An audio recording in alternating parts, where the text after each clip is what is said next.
So hello everyone. अब इस video में हम क्या देखेंगे, हमारी वर्किंग देखेंगे, हमारी गैस लिफ्ट वॉल्व्स की वर्किंग कैसे रहती है। गैस लिफ्ट वॉल्व मेरे अंदर गैस जाती है, फ्लूइड कैसे प्रोड्यूस होता है, ठीक है। किस सीरीज में मेरी वॉल्व्स ओपन या क्लोज होती हैं, वॉल्व्स हैं तो ओपन या क्लोज होती हैं, ठीक है। इसमें बच्चों को बहुत कन्फ्यूजन रहता है, तो देख लेना भाई कैसे कैसे मेरी ओपन या क्लोज होती है, ठीक है। तो मेरा होता क्या है, जब भी मेरे को किसी वेल पे ना गैस लिफ्ट इंस्टॉल करनी रहती है तो मैं वर्क ओवर ऑपरेशंस बुलाता हूँ, वर्क ओवर ऑपरेशंस कॉल करता हूँ। वो क्या करते हैं, वो वेल को शट करते हैं, किल करते हैं, किल फ्लूइड के साथ, पूरे वेल को क्या करते हैं, सर्कुलेट करते हैं और फिर ट्यूबिंग निकालते हैं। और उस ट्यूबिंग के में क्या इंस्टॉल करते हैं, गैस लिफ्ट मैंडल्स इंस्टॉल करते हैं, फिर गैस लिफ्ट वॉल्व मेरी इंस्टॉल होती है। कुछ इस तरह से होती है। तो जब मेरे को वेल मिलता है ना स्टार्टिंग में, तो उसमें ऊपर तक क्या भरा रहता है, किल फ्लूइड भरा रहता है, ट्यूबिंग के अंदर भी, केसिंग के अंदर भी, केसिंग एनुलस में भी किल फ्लूइड रहेगा। अब इस वेल को ये कंडीशन रहती है जब मेरे को लिफ्ट गैस लिफ्ट एक्टिवेट करनी होती है। जैसे मैं गैस लिफ्ट एक्टिवेट करने वाला होता हूँ तो ये कंडीशन रहती है, ऐसे कंडीशन मिलती है मेरे को, किल फ्लूइड क्या मिलता है, भरा हुआ मिलता है, ठीक है। तो मैं क्या करता हूँ, सबसे पहले मैं करता हूँ गैस इंजेक्ट करना शुरू करता हूँ इससे। नेचुरल गैस, जैसे कि मैंने बोला था, मेनली नेचुरल गैस रहती है। तो क्या होता है, ये गैस प्रेशराइज गैस रहती है, ये जो फ्लूइड को है ना, फ्लूइड को धक्का मारती है नीचे की तरफ। अगर यहाँ पर पैकर ना हुआ तो फ्लूइड यहाँ से घूम जाएगा, वरना ये वॉल्स के थ्रू ही जाएगा जो किल फ्लूइड है ट्यूबिंग में, ठीक है। ये प्रेशर मार के गैस क्या आ रही है, नीचे आ रही है, नीचे आती जा रही है। अगर दूसरे कलर से दिखाते हैं, ये नीचे आती जा रही है, समझे, नीचे आते जा रही है। तो अब देखो, अब जैसे ही मेरी गैस लिफ्ट वॉल्व 1 पे, सबसे पहले गैस लिफ्ट वॉल्व 1 पे पहुंचेगी तो मेरा क्या होगा,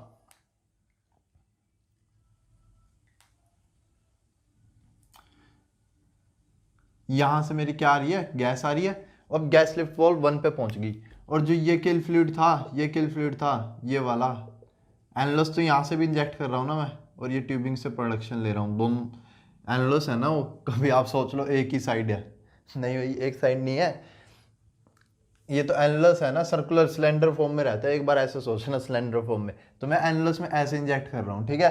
अगर एक साइड भी मेरा ऐसे ओपन है ना, वॉल्व ओपन है, तो इस साइड से भी इंजेक्ट कर रहा हूँ, तो एक तरह से वो ग्लास के अंदर, जैसे ग्लास होता है ना, तो सारे उसी में ही जाएगी, इसमें एनुलस में पूरे ऐसे एनुलस के अंदर ही जाएगी, ठीक है। तो मेरा जो किल फ्लूइड है वो यहाँ तक खाली हो गया। क्यों, यहाँ तक तो मेरे क्या, किसने, इससे नीचे किल फ्लूइड है अभी, इससे नीचे ट्यूबिंग में भी, इसमें भी, ठीक है। गैस ने क्या मार दिया, धक्का मार दिया। और यहां पर इनिशियली क्या है, मेरा सारी वॉल्स है ना ओपन स्टेज में है, ओपन स्टेज में। क्यों, क्योंकि इन पे ना किल फ्लूइड का जो है हाइड्रोस्टैटिक हेड लग रहा है, और वो इतना है कि वो इनको ओपन रखता है, किल फ्लूइड का हाइड्रोस्टैटिक हेड, ठीक है। तो ये वॉल्व भी ओपन है, ये वॉल्व भी ओपन है, ये वॉल्व भी ओपन है, ये वॉल्व भी ओपन है। तभी मेरा गैस, जब मैं इंजेक्ट कर रहा हूँ, तो गैस मेरा प्रेशर लगा रही है, और किल फ्लूइड मेरा इसके थ्रू क्या, ट्यूबिंग में चला जा रहा है, जो मेरा यहाँ पे किल फ्लूइड था। अब जैसे ही मेरी गैस यहाँ पे पहुंचेगी ना फर्स्ट वॉल पे, तो गैस क्या होगी, अब गैस इसके अंदर जाएगी, अब क्या जाएगी, गैस इसके अंदर जाएगी, और जो किल फ्लूइड था ना, किल फ्लूइड उसके साथ क्या होगी, मिक्स होगी। तो उसकी क्या होगी, डेंसिटी डिक्रीज होगी, एक तरह से स्लग बनेगा, और ये क्या हो जाएगा, मेरा ऊपर प्रोड्यूस होना शुरू हो जाएगा। इस पॉइंट पे मेरा क्या, पीडब्ल्यूएफ, जो नीचे ये पीडब्ल्यूएफ था, ये भी थोड़ा क्या हो जाएगा, डिक्रीज हो जाएगा, ये थोड़ा डिक्रीज हो जाएगा, समझे। क्या हुआ, मेरी गैस मैंने इंजेक्ट करी, और ये जो मेरी पहली वॉल्व है ना, किल फ्लूइड मेरा इसके थ्रू, या फिर अगर पैकर ना होता तो इसके थ्रू भी मेरा यहाँ से भी ऐसे घूम के, अगर मेरा पैकर लगा हुआ है तो इसके थ्रू, वॉल के थ्रू ही मेरा किल फ्लूइड जाएगा। क्यों, वॉल मेरी इनिशियली सारी की सारी क्या रहती है, ओपन स्टेज में रहती है, ओपन स्टेज में। तो मेरा जो एक गैस है ना, गैस इसको धक्का मारेगी, और जैसे ही मेरी गैस स्लिप वॉल्व 1 पे पहुंचेगी तो ये गैस ऐसे ऐसे होते हुए मेरी किसके अंदर, ट्यूबिंग के अंदर एंटर कर जाएगी और उसके साथ मिक्स हो जाएगी किल फ्लूइड के साथ, और उसमें मिक्स होने के साथ उसकी डेंसिटी डिक्रीज होगी, वैसे ही उसको ऊपर की तरफ क्या कर देगी, पुश कर देगी, और मेरा क्या किल फ्लूइड प्रोड्यूस हो जाएगा और PWF क्या डिक्रीज होने लग जाएगा, डिक्रीज। ठीक है, अब मैं तो प्रेशराइज करता रह रहा हूं तो मेरी गैस क्या नीचे जाना शुरू कर देगी, यहां पे तो जा ही रही है, इसको भी प्रोड्यूस कर रही है, उसके साथ मिक्स हो रही है, और क्या नीचे की तरफ भी आना शिफ्ट हो जाएगी, किल फ्लूइड को नीचे की तरफ क्या पुश करने देगी। तो मेरा जो किल फ्लूइड है इस वॉल्व के थ्रू निकल जाएगा, इसके और इसके बीच का इस वॉल्व के थ्रू निकल जाएगा, और क्या बचेगा अब मेरा, अब मेरी गैस पहुंच गई है यहाँ पे अंदर ट्यूबिंग में, किल फ्लूइड था। तो अब क्या होगा, अब जैसे ही ना मेरी गैस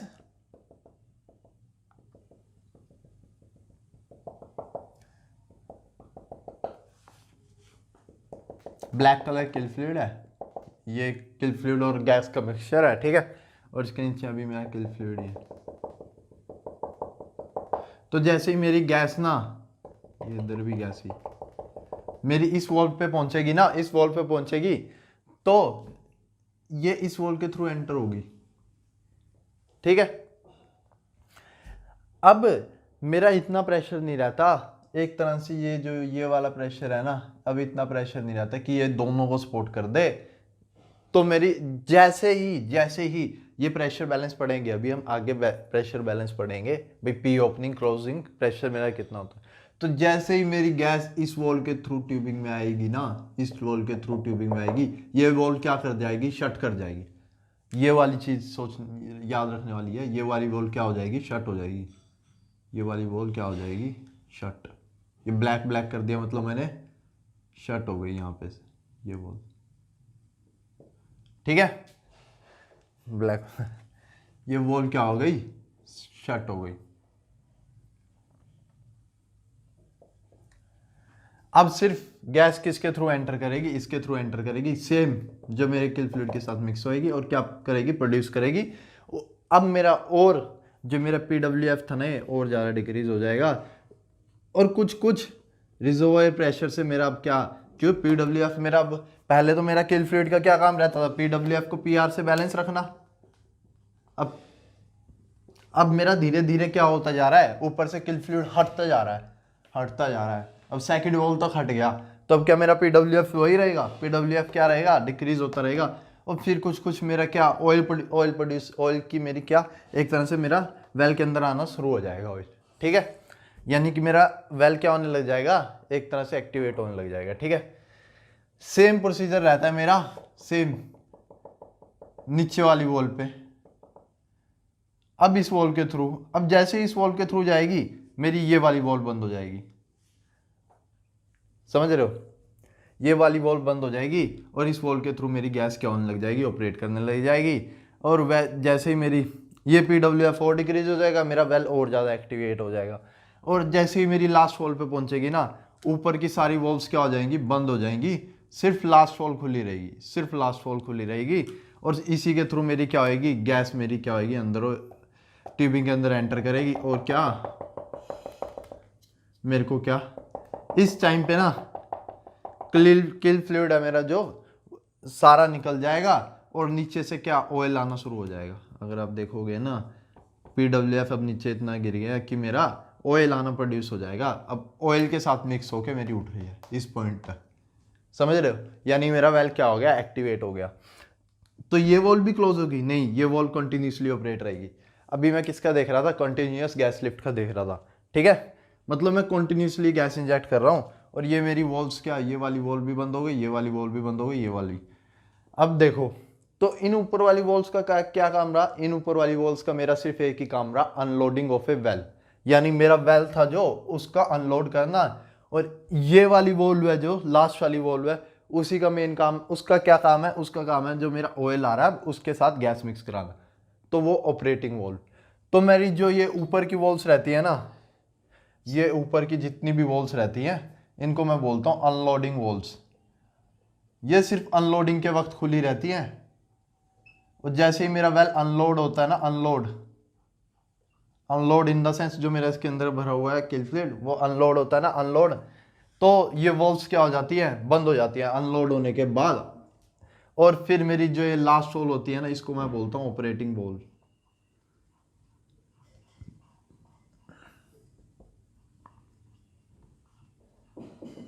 इसको लास्ट को मैं बोलता हूँ ऑपरेटिंग वॉल्व। इसी के थ्रू मेरा क्या होता है, गैस, ये जो वाली है ना, ये ऑपरेटिंग वॉल्व है, operating valve.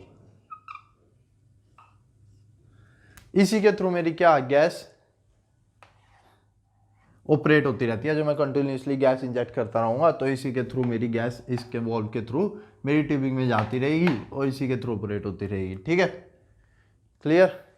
Point of balance जो होता है ना मेरा, जहाँ पे मेरा लेवल बन रहा होता है, डायनेमिक लेवल, उससे थोड़ा ऊपर डालता हूँ मैं इसको। ठीक है, अब देखो, अब मेरी आती है इंटरमिटेंट की बारी। सेम वैसे ही रहेगा, मेरे को वेल ऐसा भी मिलेगा, मैं अनलोड करूंगा और इंजेक्ट करूंगा। पर यहाँ पे अब मेरे को इसके बाद मेरे को क्या देना है, गैस का कट देना होता है, गैस का साइकिल। जैसे मैंने बोला था ना, ऊपर से गैस इंटरप्ट करूंगा क्योंकि मेरा रिजर्वायर में इतना वो नहीं रहता, लो पीआई रहता मेरा, तो मेरा रिजर्वायर में इतना वो नहीं रहता कि ये कंटिन्यूसली ऑयल सप्लाई कर सके। ठीक है, कंटिन्यूस गैस लिफ्ट की तरह गैस को कंटिन्यूसली ऑयल सप्लाई कर सके। तो मैं वेल को ऊपर से क्या करूंगा, शट करूंगा। इसी डायग्राम में बता रहा हूं मैं, ये डायग्राम आपको अलग से बनाओगे कॉपी में अलग से। ये वाले डायग्राम बनाए आपने, ये वाले डायग्राम बनाए, अब पेज पलटने के बाद ऊपर लिखोगे इंटरमिटेंट गैस लिफ्ट, अब उसमें बनाओगे डायग्राम कैसे रहता है। अब जैसे ही मैं ना,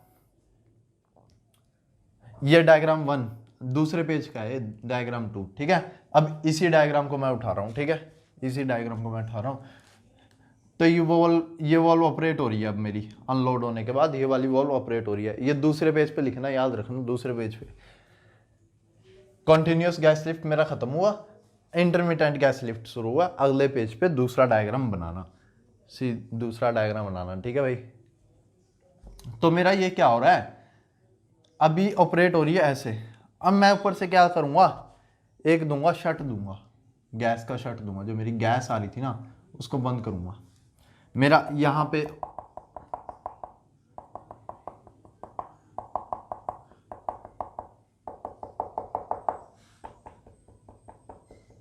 ठीक है, ये ऐसे प्रोड्यूस हो रहा था मेरा ऑयल, मिक्स होके जा रहा था कुछ इस तरह से। ठीक है,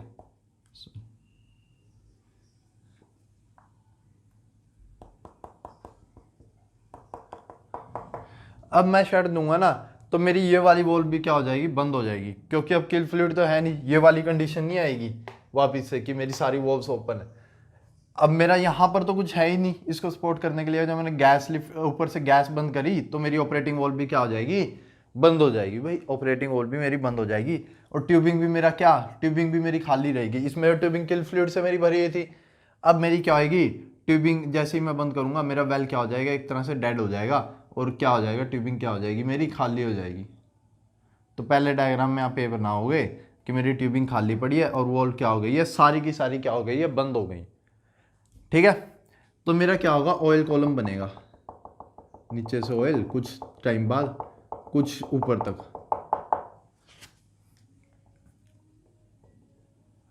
यूजली ये मेरा इस वॉल तक नहीं जाता, अगर चला गया तो फिर से ये, ठीक है, अभी इस वॉल तक नहीं जा रहा मेरा कुछ बिल्डअप हुआ है इस वॉल के ऊपर। तो अब मैंने दोबारा से क्या, गैस इंजेक्ट करनी शुरू करी, दोबारा से गैस इंजेक्ट करनी शुरू करी, तो क्या ये पहले वॉल खुलेगी, इसके अंदर तो है ही नहीं अभी कुछ, तो ये वॉल खुलेगी, नहीं खुलेगी, क्योंकि इसके अंदर अभी कुछ है ही नहीं। ये वॉल भी नहीं खुलेगी, ये वॉल भी नहीं खुलेगी, डायरेक्ट ये वॉल खुलेगी नीचे वाली, डायरेक्ट, समझ रहे हो, ये वॉल खुलेगी ही नहीं, इसके अंदर है ही नहीं भाई, प्रेशर ही नहीं है मेरा, इसके अंदर पीटी 0 है, मतलब खाली है, ये कॉलम खाली है। पहले इसमें क्या था, ट्यूबिंग वो थी, किल फ्लूइड था जब मैंने वेल एक्टिवेट करा था, तो ये मेरी वेल सारी वॉल्स इनिशियली क्लोज है। इस केस में इंटरमीडिएट में जब मैं बीच में एक साइकिल लेता हूँ तो मेरी उसमें सारी वॉल्व्स क्लोज रह जाती है, और जब मैं गैस पंप करना शुरू करता हूँ तो ये वॉल्व भी नहीं खुलती, ये वॉल्व भी नहीं खुलती, ये वॉल्व भी नहीं खुलती, मेन ऑपरेटिंग वॉल्व भी खुलती है जिसमें मेरा ऑयल है। अगर ये ऑयल कॉलम मेरा दूसरी वॉल से ऊपर राइज कर जाए, मैक्सिमम वैसे तो इसी वॉल के ऊपर ही राइज करता है, दूसरी वॉल तक कभी पहुंच नहीं पाता, पर अगर राइज कर जाए तो ये दूसरी वॉल खुलेगी, फिर ये वाली वॉल खुलेगी, वरना ये वाली वॉल खुलेगी डायरेक्ट। नेक्स्ट उसमें मेरा क्या होगा, सिंपल वही होगा, यही वाला होगा, यही सेम डायग्राम बनाना है, ये वाली बॉल खुलेगी मेरी डायरेक्ट, ऊपर वाली नहीं खुलेगी, ठीक है। इंटरमिटेंट में मेरा क्लियर हो गया। कॉन्टिन्यूस का मेरा क्या रहता है, पहले तो मेरा वेल एक्टिवेट करते हैं, वेल एक्टिवेट अनलोडिंग वॉल्स और ऑपरेटिंग वॉल की वजह से। अब कॉन्टिन्यूस में मेरा क्या रहता है, कॉन्टिन्यूसली मैं इंजेक्ट करता रहता हूँ, तो उसमें कोई दिक्कत नहीं है, जैसे मेरा वेल एक्टिवेट हुआ और कॉन्टिन्यूसली एक्टिवेट इंजेक्ट करता रहता हूँ।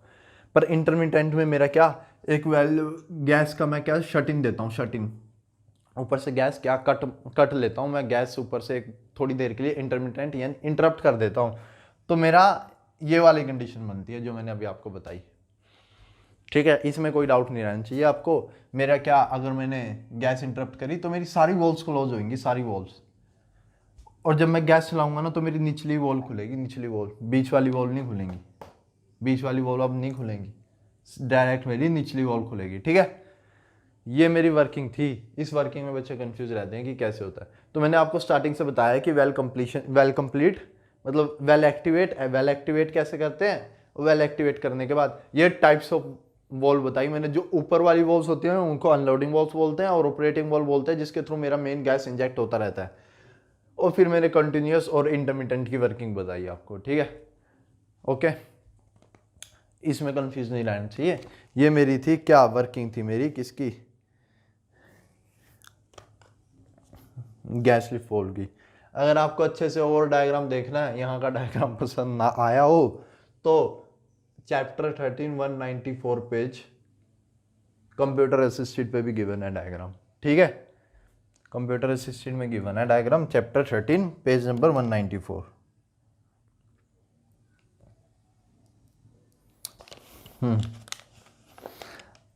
ठीक है, तो अब हम देखेंगे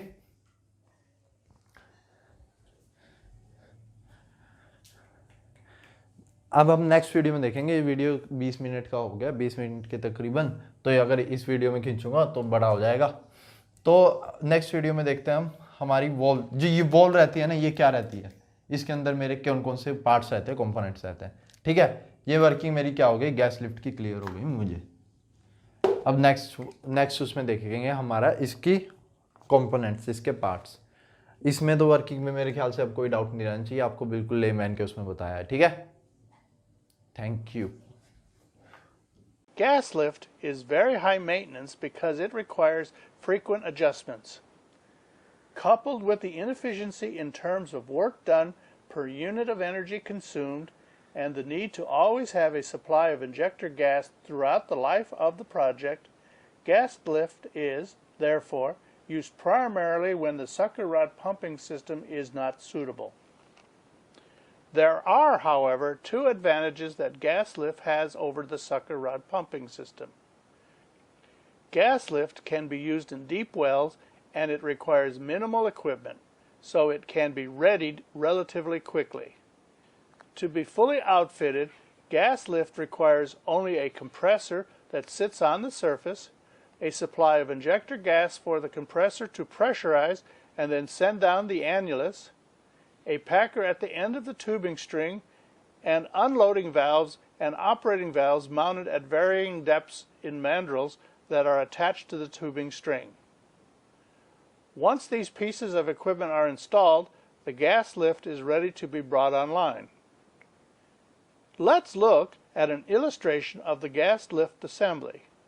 Here, the well has been equipped for gas lift with a compressor, packer, and various unloading and operating valves at varying levels. When put into operation, gas lift can be used to return a well to production by supplementing the natural lift. Before I continue, let me point out here that the unloading and operating valves are mounted in mandrels. Mandrels are shafts on the tubing string where tools can be mounted. Their main functions are: number one, to help maintain the pressure on the injected gas in the annulus as it makes its way down to the bottom of the hole. And number two, hold the one-way valves that enable the compressed gas in the annulus to be injected into the tubing, but that also prevent oil from leaking back out into the annulus. Since these valves in the mandrels must be cleaned periodically, two types of mandrels are available. The first is called a conventional mandrel. It is run on tubing where the valves have already been set in place inside the mandrel. Although a conventional mandrel is simpler to install, the tubing itself, along with the mandrels, must be pulled when only the valves need to be serviced and cleaned. The second, a more popular and widely used mandrel, is called a side pocket mandrel. A side pocket mandrel is hung on the tubing in such a way that the valves can be accessed for servicing and cleaning using through tubing wireline. This means that, unlike with conventional mandrels, the valves in a side pocket mandrel can be retrieved and reinserted without pulling the entire tubing string itself when the valves need to be serviced. Notice that here the side pocket of the mandrel is sufficiently offset so that there will be no restriction to through tubing wireline tools. When choosing either conventional or side pocket mandrels, it is very important to select the type that is best suited for the conditions of the well. When injected into the tubing string, the pressurized gas from the compressor tends to form large bullet-shaped bubbles that are trailed by smaller bubbles that travel rapidly up the tubing. The initial injections of pressurized gas need to be injected in steps or stages, starting near the top of the string and then going deeper at varying multiple depths until the bottom operating valve nearest the wellbore is opened and all the other uploading valves above it have been closed. Now the well is said to be in steady state operating condition. It will remain in this condition until the well has to be killed for whatever reason, and then when production begins again, the whole process of opening and closing uploading valves until the bottom operating one is reached begins again. It is for this ongoing reason that mandrels need to be left in place throughout the production life of the well. When finally the entire hydrostatic column has been injected with gas from this bottom operating valve, a continuous gas lift operation is achieved. Remember, it is these injected gas bubbles that lighten the load sufficiently so that lift can occur, thus its name, gas lift. To begin the process, compressed gas at the surface is released into the annulus. This pressurized gas pushes the liquid depth down as the gas fills the space. When the compressed gas reaches the top loading valve, the valve in the mandrel in the tubing string opens, letting the gas flow into the tubing string. Once in the tubing string, the gas helps to lighten the load of the heavier oil in the hydrostatic column, giving the oil enough lift from the remaining energy in the formation so that it can now be pushed to the surface. As more compressed gas is pumped into the annulus, the liquid level continues downward until it reaches the second unloading valve. As the second valve opens, the first one closes. The compressed gas in the tubing, having entered from the second uploading valve, flows up to meet the injected gas from the first valve, thus lengthening the lightened load. This lightened load again allows more oil in the hydrostatic column to be pushed to the surface. At the same time, the compressed gas in the annulus continues its downward path until it reaches the third valve, which now opens. Like the first valve, when the second valve opened, the second valve now closes. The multiple valves in the mandrels at varying depths in the tubing allow the compressed gas to enter the tubing from ever-increasing depths until the bottom of the hole is reached. When the injected compressed gas, whose pressure is helped maintained by the mandrels above them, ultimately enters the tubing string through the last valve at the bottom of the hole, the tubing string is said to be in steady state operating condition. Now with the column lightened with this pressurized gas, the reservoir pressure should be enough to push the oil in the tubing string throughout the entire hydrostatic column to the surface. Let me point out that at the surface, as the oil and gas is processed through the surface facilities, the injected gas is recaptured and recycled through the compressor and again sent down the annulus as pressurized gas. Any remaining gas not required for injection can subsequently be sent to market. Most gas lift wells follow these basic steps to get to the steady state operating condition where continuous tubing flow lift is achieved. There are, however, other configurations that can be utilized under special circumstances. The first is known as intermittent lift. Intermittent means that the lift is not continuous. It comes and goes as conditions warrant. Used in low capacity wells, it requires only an intermittent valve on the surface. When a gas line is open for a preset period, a single large slug of gas is injected down the casing through the operating valve and into the tubing. Under the right circumstances, this procedure should be enough to lighten the load sufficiently so that the oil can overcome any hydrostatic pressure and begin flowing upward.